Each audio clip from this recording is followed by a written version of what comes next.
Good morning, everyone. This is Hadjikyriacos, analyst at IronFX, bringing you the morning comment for the 13th of April. Trump versus US dollar, round 3.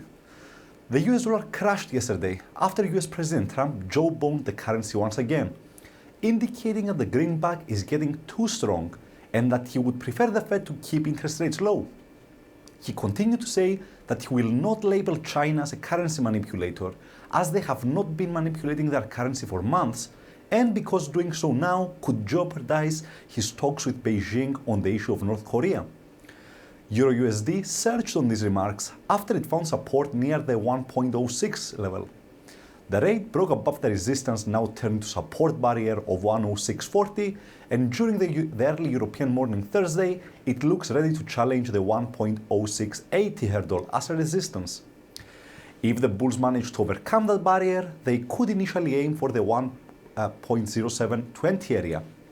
In addition, bearing in mind the administration's continued verbal intervention in the FX market, we think that any near-term rallies in USD could stay relatively limited, despite the Fed raising rates at a moderate pace. Another key point is that the FOMC currently has 4 vacant seats, which Trump is expected to appoint replacements to.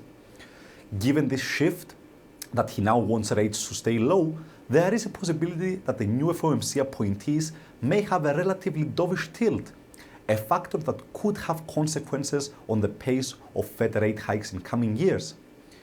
In our view, this is a dramatic shift in rhetoric from the US president, considering that 2 of his key themes on the campaign trail were that the Fed is keeping interest rates too low and that he would like to take action against nations that manipulate their currencies, such as China.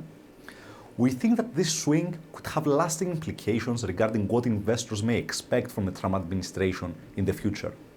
With Trump backpedaling on higher rates and currency manipulators, markets could become increasingly more skeptical regarding his ability and/or his willingness to deliver on the rest of his agenda, namely tax and regulatory reform.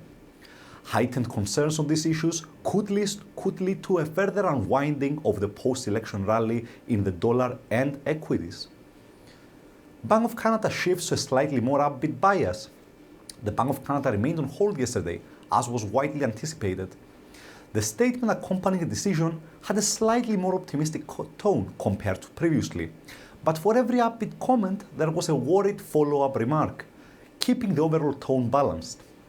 The key message we got was that the situation in the Canadian economy is improving, but that the bank thinks it is too soon to materially alter its stance. The loonie gained on these somewhat more upbeat signals. However, it gave back its gains during Governor Poloz's press conference, and gained again on Trump's remarks against USD. Even though the Bank of Canada chief said that officials did not discuss a rate cut at this meeting, he did say that further easing of policy is possible if downside risks materialize. As for today's highlights, during the European day, the economic calendar is almost empty.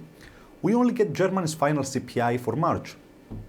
In the US, the PPI for March is due out, and expectations are for an acceleration. The preliminary University of Michigan Consumer Sentiment Index for April and initial jobless claims for the week ended on April the 7th are also coming out. We think that none of this is likely to prove a market mover, as investors are likely to still digest Trump's latest U-turn. For more information, please read the full comment on IronFX.com or download our app and get all the information you need to trade. Also, you can follow us on Twitter, like us on Facebook, subscribe to our YouTube channel, or circle us on Google Plus to get more trading ideas. This is Hadjikyriacos, analyst at IronFX, wishing you solid trading.